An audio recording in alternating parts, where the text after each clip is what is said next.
Hi everyone, hello Benoit. I'm happy to welcome you for this session of the Alefium Tech Talk with Benoit Perroud, who is the CTO of the Analytics Division of Open System, but also the Chief Fondue Officer and the person responsible for Alefium infrastructure. Hello, Maud. Hello, everybody. Thanks for having me here, and I think we can get started. So, maybe just wait a minute before you get started. Just want to confirm that the video is working properly because. Oh, okay. Okay, it seems everything is fine now. Please go ahead. Thank you. Cool. So I have a few slides I will share. I will go through a practical demo of some stuff, and then we will be open for a Q&A at the end. So let me share my screen first, and let's get started. So my name is Benoit. I'm graduated from EPFL, so Master in Computer Science. Graduated in 2007. I have 2 kids. I'm based in Switzerland, and I'm currently working at Open System, which acquired Scuba, the company I was working for before that, in 2020. I'm building big data analytics platform since 2010. I went through the cycle of Hadoop and MapReduce up to now S3 Kubernetes cloud native type of platform. And so what changed through the acquisition is that before I was building generic or general purpose analytic platform, and now I'm building analytic platform mostly targeted for cybersecurity. I have a strong feeling for everything that is ops. So deploying software, building software, deploying software, operating software, and I'm doing this since like quite very long time. And I'm basically calling myself a DevOps before the DevOps word was key. Let me quickly go through big data or analytic platform, what it is, how it evolves, so that we will all be on the same page and we will be able to understand the rest of the discussion. So a data platform looks something like that. Basically, we have a data source, relational database, customer database, field production database, and so on. That the goal is to get into a central place, a common place, and then start doing analytic on top, so transformation and so on. So the workflow when we talk about data platform is always from the data source, we extract the data, we store the raw data into this storage layer, and then we run some transformation. Transformation here could be joining different data sources, changing, aggregating, doing some average, whatever. And then, since the storage layer is not really well optimized for the end user, like a data scientist or data analyst or even data products, once we have the proper transformed data ready, then we load it into what I called here data sink, which is basically specific purpose data store. Could be relational database, could be whatever you have in mind in order to do that. And here I talk about data platform. I didn't speak at all about the business of the company. From my perspective, a data platform is a data platform, and what user is putting on top, so their analytic doesn't change a lot. The data platform that we're coming with. If I go a little bit into the capabilities or the duties of a data platform, so a data platform should ensure that the data is available at any time. So the data should be from the data source, the extraction process should be able to write at any time. The data sink should be able to read at any time, and data should be so available. And one of the key indicator is the time for availability of the data. So the data is extracted from the sink until when the data is available for the analyst or the scientist on the data sink. This is a key metric usually. The data should have integrity, so the data should not be altered, and the data obviously shouldn't be lost, except if we are doing some time retention and losing the data. And at the end of the day, the data should be complete and correct, but this is not really a duty from the platform. The platform should ensure availability and integrity, and then the team working on the platform should, on their side, ensure completeness and correctness. So all these properties can be achieved by a lot of different means or ways. So usually a data platform is scaling up and down. So we should be able to add more storage, add more compute. Recent or modern data platform have a complete separation between storage and compute. So if there's no job, the compute should go down to 0, and the storage, if there's data that is cleaned or purged, then the storage should also be able eventually to go down to 0. In terms of time to availability, traditional or historical data platform were doing batch processing, and now the most recent in the most recent platform, they're doing stream processing. So there's a stream, meaning once the data is available from the source, it goes directly through all the stages of the data platform up to the consumer of the data. So the latency of the data should be down to minutes or even seconds.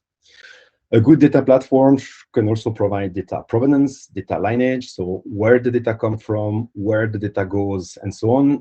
Then data can be tagged with annotation for classification, like is this PII data, and then this classification can be linked with ACL, so control lists. And if a user is not able to see PII data, then this user should not be able to see transform data coming from a PII field, for instance. All this kind of stuff should be available inside a proper data platform. And at the end, of course, we would like to have encryption, end-to-end encryption of data at rest. So when it's stored in the platform, data in motion, when it's flowing through the network somehow. So this, from a very high-level perspective, is data platform. So that's basically what I'm building on a daily basis. And I think Maud has a question. Yes, I wanted to ask if we can try again to maybe put your presentation full screen for you, because this we have people asking if maybe somehow you can go in the presentation mode on your screen. Yeah. So if I do it like that, does it help? We see kind of the, the next slide, the side thing. We don't have the focus on the slide. The other one, so I try not like that. So I'm trying to change, and so no, I can try to zoom in a little bit. Yeah, if you make it. Is that better already? It has to be better than what it was before, for sure. Let's try like this. For now, thank you. Or a little bit more zooming. Yeah. So data platform is something that evolved a lot since the beginning, and I was lucky enough to start quite early in this journey. And I really started with not the very first version, but a very old version of Hadoop. And Hadoop had only MapReduce at that time. So Hadoop version 1 started in 2006, which lasted up to 2012, something like that. Basically, Hadoop is one of these big data platform which provides storage and compute for data analytics. And yeah, that's one of the first one who came out with something usable. And the big driver of Hadoop was this data locality. So instead of reading all the data and then doing transformation, the processing was sent to the data in order to execute as close as possible to reduce network consumption. So Hadoop has had this data locality built in at the heart of the platform, and it worked quite well at the very beginning. The main problem of the first version of Hadoop is that the only programming paradigm available on the platform was MapReduce. I'm not sure if you're familiar with MapReduce, but basically it's a three-step processing where you do a map, shuffle, reduce. I will not go too much in detail, but then you map, you shuffle, you reduce, and then you map again, shuffle, reduce. So the primitive, or what you can do with such programming paradigm, is quite limited. So then Hadoop in 2012 came out with a version 2 of their processing platform, which was called Yarn. Yarn meant to be a much more general purpose processing framework, allowing you to run more than simple MapReduce jobs. And it went well. And it really helped Hadoop to take off and have some other processing framework running on top, the most famous one being Spark. But the problem of Yarn is that there's a really tight dependency between the runtime and the job you're running. So you can't run whatever version of Spark you want. You are tied to a Spark version given the version of the runtime you're running on. And that's pretty much when Kubernetes came out. Kubernetes was released in 2014. People didn't hear a lot about it, but it really started raising in 2017, where a big alliance of initially competitors joined forces around Kubernetes to make it the product it is now. And the big advantage of Kubernetes over other orchestration platform like Yarn is the containerization. And the containerization of an application means it removes completely dependencies of the processing on the runtime version. So it's container that is executing, and the container has all the dependencies needed. It doesn't get dependencies from the platform. So Kubernetes today is a de facto technology because mostly it provides an API, which looks like cloud type of API, but is really cloud agnostic. Every time you hear in the market, we are cloud agnostic as any type of application, it usually means it runs on Kubernetes, and Kubernetes can run then on any cloud. And the last shift that happens in this space is the S3 shift. S3 is an object storage, and this one started replacing HDFS, and HDFS is a block storage. I will again, it's out of the scope to explain what it is, but the S3 really started to take off, and especially the S3 API or interface, which is REST-based, so it's based on HTTP protocol, unlike HDFS, and it makes it very portable and reduce the operational cost of the overall data storage. So modern stack now looks, so we started from Hadoop and MapReduce, and modern data platform stack looks pretty much like Kubernetes and processing running on Kubernetes and data stored on S3 or object storage like that. As I said, I was lucky. I went through all this transformation. I really had the impression that the day I really masterized one of these components, so for instance, MapReduce, something new came out. So I'm running behind. This trend, but today it's really interesting for me because I have a lot of history, and I can really explain you why this works and this didn't work, and why Kubernetes is the way it is, and so on. So quite an interesting story to follow this history at the end. So as I mentioned at the beginning, I was doing this data platform for a US-based company, and then for Scuba, which was a startup doing big data analytic for customers. And then Open System acquired Scuba in 2020, and Open System is really focusing towards cybersecurity. So now I'm building data platform, but in the cyberspace spec. So what is different? Well, we have different data sources, we have different processing with different data sync, but at the end, as I said, the platform is the same. So it's S3 based, Kubernetes, and then all the Spark and type of application you can have on top of that. So if I focus a little bit on the cybersec space, obviously the primary data source of cybersecurity is network traffic, network type of traffic. And the network traffic can be split in 3 different categories. There's one where we have PCAP files. So you capture PCAP somewhere, and then you transport these files into the big data platform, and you ingest it here. So extracting things, indexing fields, and so on. The second type is a network interface. So you have a server, like a web server, and you have a probe listening to this to the network interface you want to monitor, and you're capturing the PCAP and extracting as many information as you want and sending this information in the big data platform. Or the third one is a tap. A tap is basically mirrored feed of network traffic. So you're not on the live network interface, but you have a mirrored network interface. So you're offline, and then you listen the traffic into this. And then this data source is usually enriched.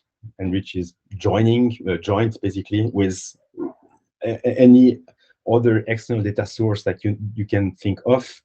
The main data source we're dealing with are Active Directory. So AD logs is proxy logs if your company have proxy. It's firewall logs, it's honeypots if you have.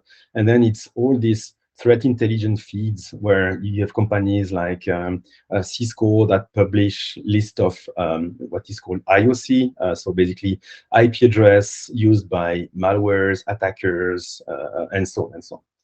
So you have the data, so the network traffic, and then these other data feeds, logs, and threat intelligence feeds. And out of this, then you're trying to find the needle out of the haystack, as always. So if I dig a little bit more into a current data platform analytic I'm working on for the cybersec space, it would look something like that. So you have the traffic incoming. So in this case, we have a tap, and then the tap is connected to capture nodes. This capture nodes is listening on the traffic, trying to extract the data as much as possible. Data is it a DNS request? Is it HTTP request? Is it whatever else type of traffic? And then sending all this metadata extracted into the data platform. And then you start having the data platform magic, so mostly enrichment, GeoIP enrichment. If you have an IP, you know which countries this IP come from. Then you have these threat intelligence feeds. So joining with malware list or whatever else, you can apply custom machine learning model on top. And what is really interesting at the end is, what do you do out of this, right? So one easy things to do is reporting. So you report that today we monitor this many network sessions or network packets that were matching a known malware, for instance. And when you start gaining into maturity in your platform, what is then is alerting, or then even more mitigations. Mitigations means out of the platform, if there's an alert, like we detect some unauthorized network traffic or network traffic to malware, for instance, the mitigation could directly update firewall rules of the server or the laptop of the user that is impacted, and try to stop as early as possible this network communication. So here, what I would like to do is a quick demo. So for here, I'm also helping the meta pool mining pool team for operating and securing the pool. And for this, on one of the Metapool server, we have a tool called Alchemy running. Alchemy is one of these deep packet inspection tools. So it listens on the network interface and it tries to recognize the type of packets. You might be familiar with this Aussie model, which details the anatomy of a network packet.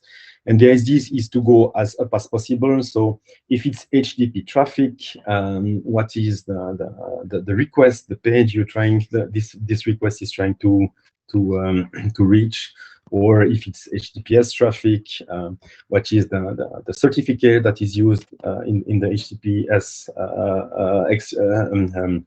handshake exchange, and so on. So for this, I can show this here. So this is the Alchemy tool. We can see that it's running. It's getting some fresh sessions, and all these lines here are actual sessions. So network packets entering and leaving this this metapool server. So here we can see that there's some TCP, standard TCP traffic. There's some ECMP, so pings basically coming from some random server, random IPs going into this one. That's the IP of this Metapool server. This port 20032 is the default Stratum pool for the mining pool. So and here I can then start looking into the details. So blah blah blah. So the details of the packets. And here I can even see the payload of the TCP session between this server and the Metapool server. So this is a typical Stratum session initialization. So the Metapool, the miner connects to the Metapool, exchange some data, and then start mining. So this tool here is really interesting to start slicing and dicing, so digging into what is happening on the network side. So one typical example here is this type of sessions, and this port 9973 is the default Alefium full node port used. So if I come and I filter this, so I keep only the session that arrived on this port. So it means that these are other full nodes that try to. So that's the IP of the other full nodes connected to connected to these full nodes. And here I can, for instance, come and on the source, on the dest IP, I can export all the IPs. And this is probably the IP of all the full nodes that this Metapool full node is connected to. So it's really powerful. It's pretty much way beyond the demo we want to do, but what is interesting here is that I have a really nice and sleek way of looking at the network traffic entering and leaving these nodes. And we can see that some traffic patterns are really easily identifiable. So if I, again, look into this one, here it's a session for Stratum ports. There's a lot of packets, so it's a big session. And if we look at the detail here, it's basically the miner getting jobs to try to mine on. So this is really easily identifiable. So then building a machine learning model out of this is easy to start finding outliers, because in cybersecurity, what is really interesting is the needle out of the haystack, right? This server is getting few megabits of bandwidth inbound and outbound traffic. But what is interesting is the one session that is malicious, and this is the one we want to identify.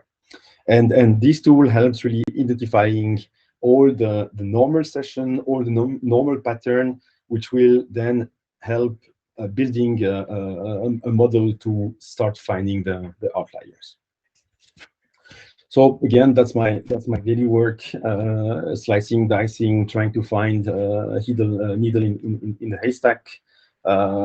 This tool, for instance, helped us to find and to identify attack pattern, because mining pool is a quite interesting business where attacks are common.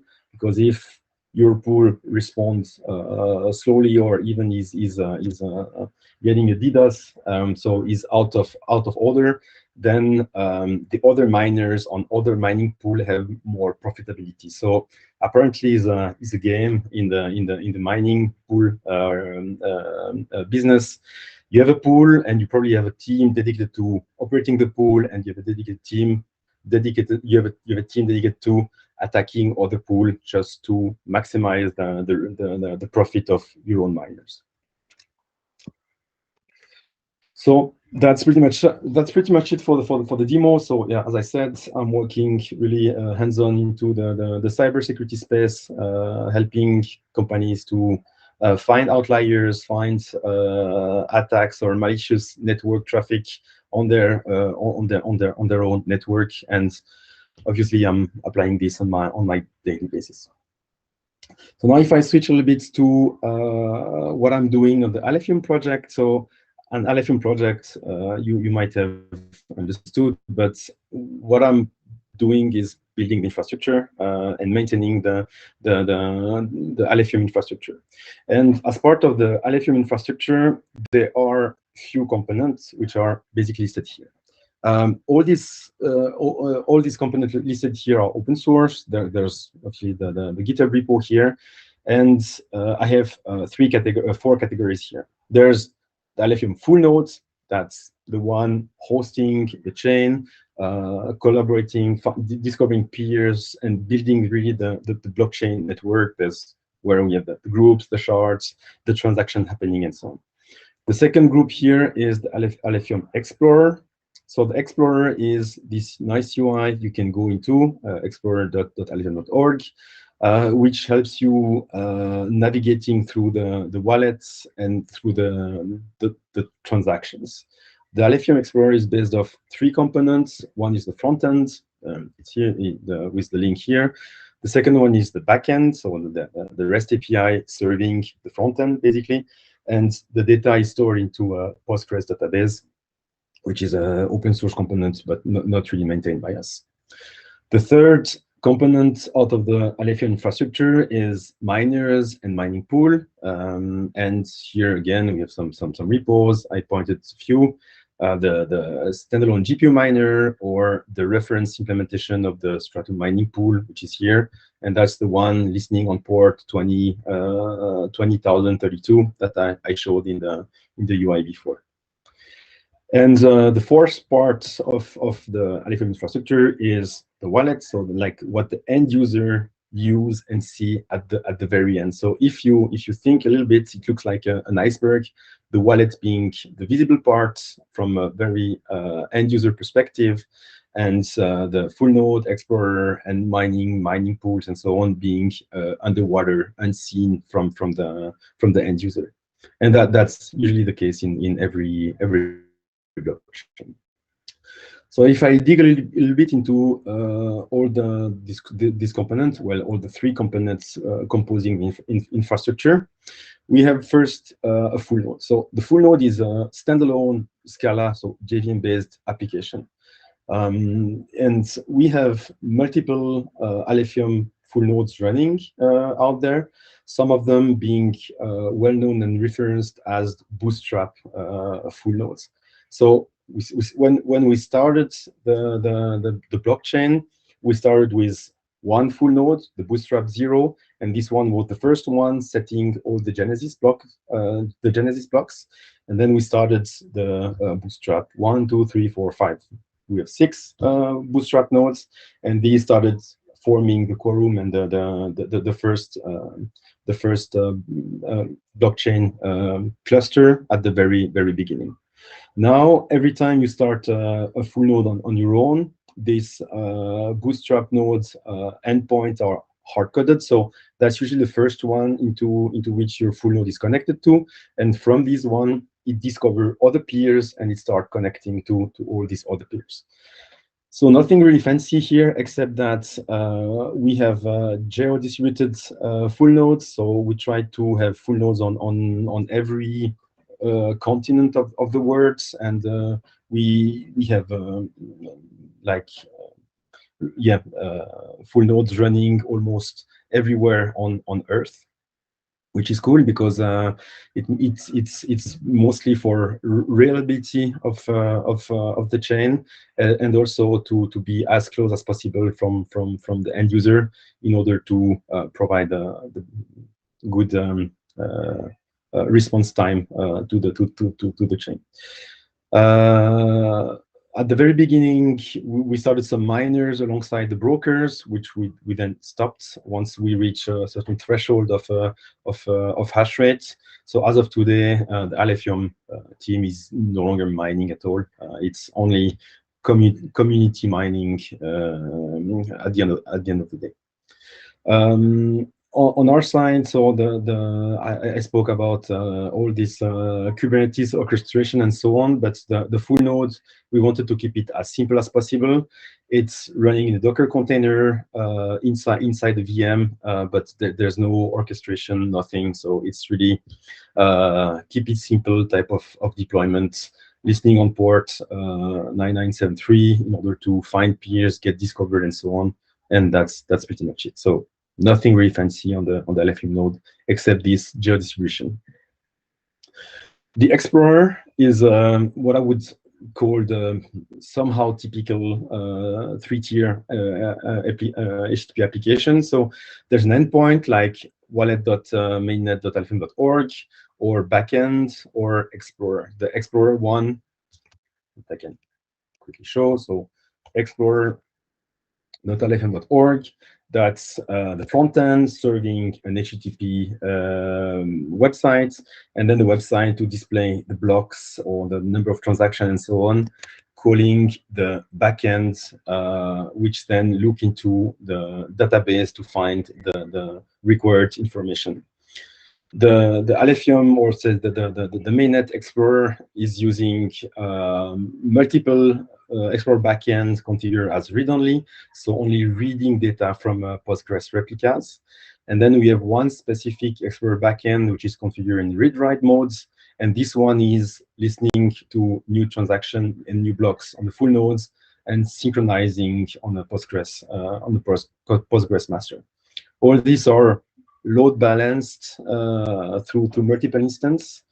And the wallet.mainnet is actually an endpoint on top of the full node API, which is also load balanced the same way than the other. So with this, we have a quite responsive Explorer implementation, which as of today worked well. There were some hiccup here and there, but most of the time it's running smooth and fine.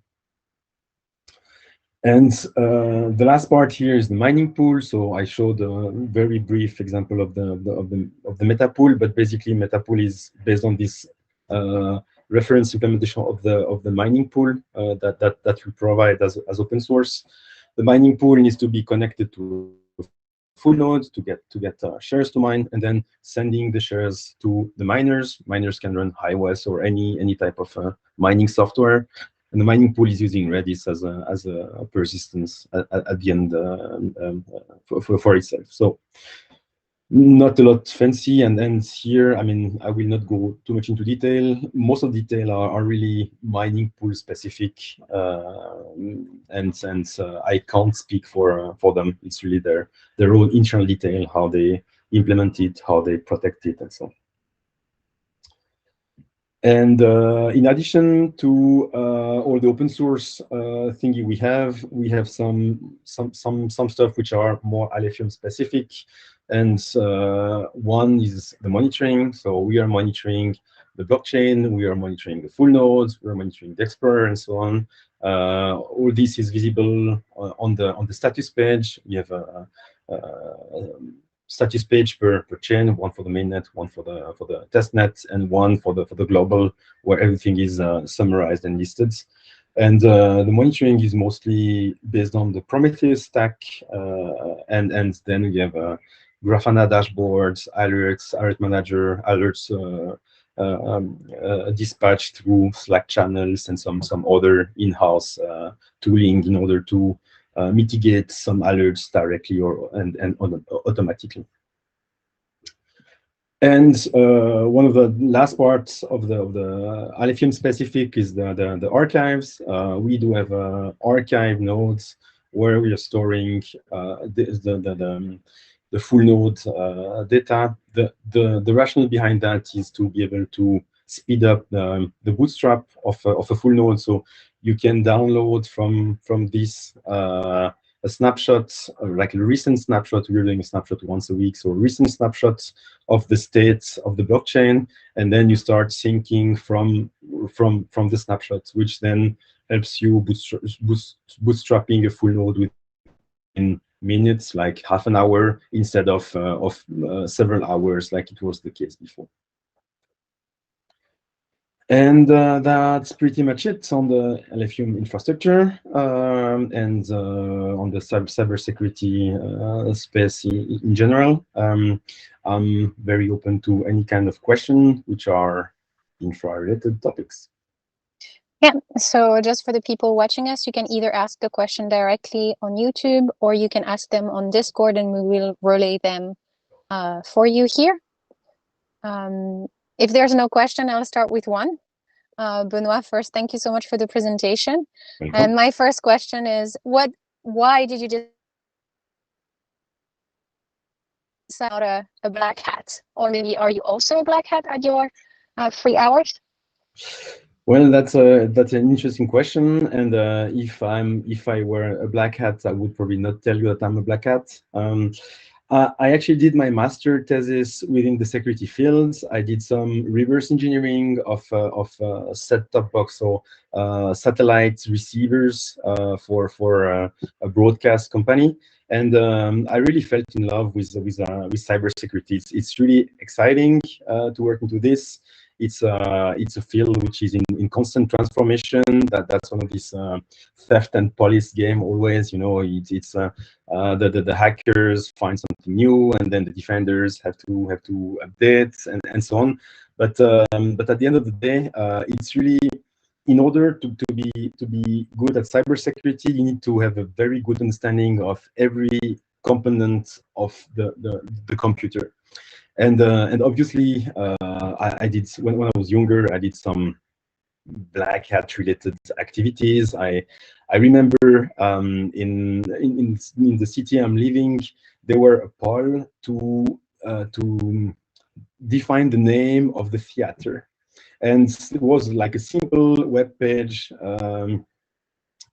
Simple web page where people can say voting for names. I think there was absolutely no protection into this one, and then we had an evening with friends, and we started posting a crazy number of votes. So at the end, one name won with 1 billion votes. I mean, something completely crazy like that. And at the end, the politics had to cancel the vote, and it made quite some big noise in that space.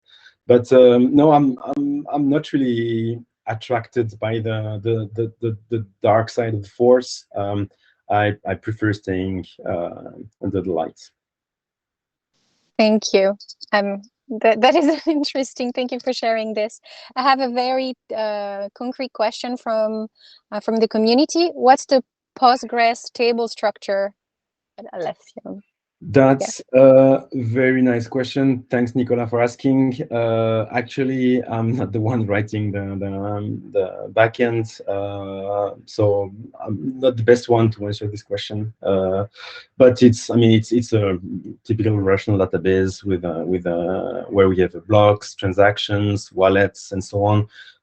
We started adding quite some denormalization in the model in order to speed up some transaction.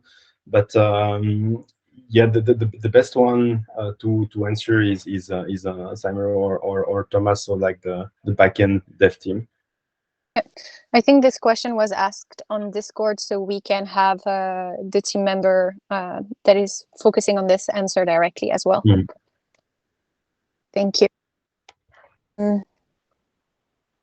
So for my next question is, when did you join Alefium, and what attracted you to the project in the first place?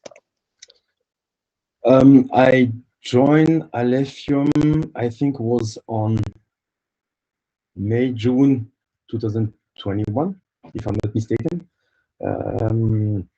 Well, so I heard from the network that this team based in Lausanne started a new blockchain, and then I started looking at the GitHub repo, and I'm in the crypto space since quite some time, but I'm mostly interested by the tech around the blockchain. I'm not a trader or whatever, a speculator in that field. And what I found really interesting when I joined is that it was a very, very early stage, which means that everything was still feasible. Everything needs to be built. So one of the first things I built was a faucet, for instance. So the faucet on the testnet is like one of the first thing I built around Alefium. And then it was, I mean, the core dev team are really great devs, but they were lacking all the packaging around the application. And another thing I did at the very beginning was building Docker containers in order to smoothen the developer experience of running Alefium full nodes. So I started with simple tasks like that, and then the trust got established, and then I started doing more and more until they started asking me if I would be interested in taking charge of the whole infrastructure, which, yeah, I was up for that. And we're very grateful that you were. It's a pleasure to have you in the team. Maybe I can ask you a little bit, like, do you have a specific relationship with decentralization? Is it a topic that is important to you? And if so, you know, how did you start being interested in decentralization? I'm building for quite some time to the Alefium model, while distributed is not decentralized. And what I was really missing here is this going one extra step and starting into this decentralization. So distributed now is good. I mean, I did my homework into the distributed systems, and I wanted to go this extra step to go into decentralization. But it really appears that decentralization is harder than distributed because you're not in charge of the whole infrastructure. So you can have any type of actors. And since I'm come from cybersecurity, I'm usually suspicious. I mean, my first feeling of someone is running or someone is connecting to my node, the first question is this authorized, or is this suspicious, right? And having this as a concrete, something concrete, like the Alefium project, I found it really, really interesting. So then decentralization is hard because you somehow have to trust, even though internet is the wild west, and then usually you should not trust. So I found this kind of ambiguity in this, that I was not able to find the proper answer or to solve it properly yet, but I'm working toward this and making some good progress toward that. Thank you. Just maybe I think you can stop sharing your presentation. I think maybe I'm not sure how it is showing up on YouTube, but maybe this we can stop. And then to bounce back off of this question, this is a question we also asked during our last tech talk, and that, you know, everyone has a different perspective on this, is how does one measure decentralization? What is your perspective on this? That's a very good one. So as I said, decentralization is hard, and usually actors or established actors we will fight to avoid decentralization as much as possible, because decentralization is a sort of losing the power, if you want, right? So if you think about banks, they are fighting for centralization. Why? Because they want to keep the power and the control over what they're doing. So decentralization is really hard here. And how can we measure decentralization is, from my perspective, is looking at the number of full nodes running on the cluster, for instance, and counting how many are managed by me and how many are managed by someone else, right? And if I take this example, for instance, we are managing a small subset of the full nodes, so the bootstrap nodes, but and a few others, but that's pretty much it.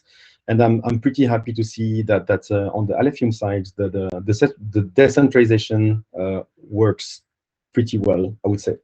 But adding to this, the entry barrier to decentralization is also something is also key, because if still the example of the full node, if it would take a lot of resources or a lot of effort to run a full node, then it's a high entry barrier, meaning that we will have less people willing to do that on their spare time or as a hobby, which means that we will only start having big actors running nodes, and we will see then a shift towards centralization.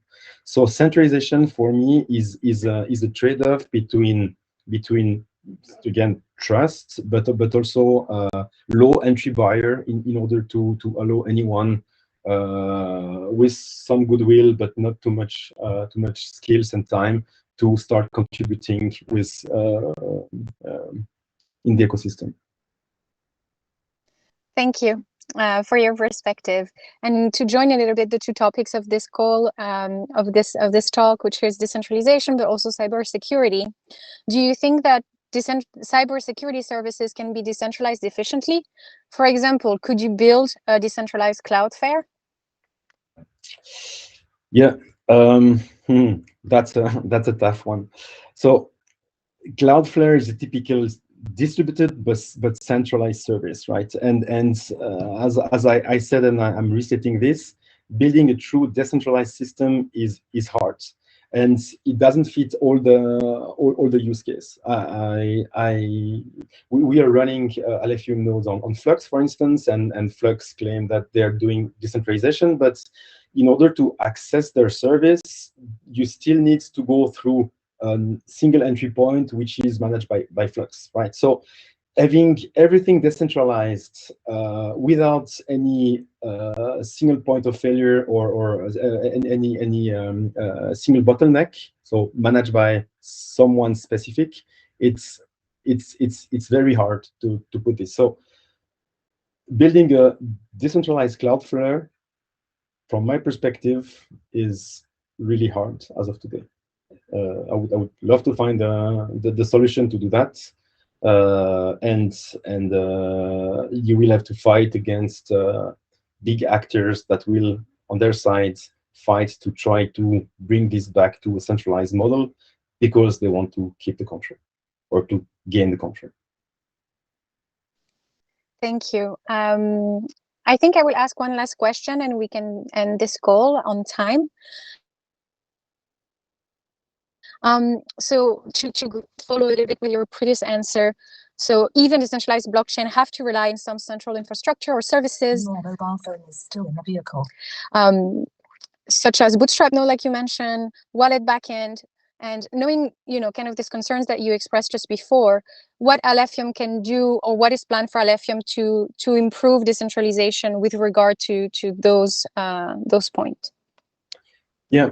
So the desktop wallet or the wallet endpoint is something really interesting, because as of today, we are running the default wallet endpoint, right?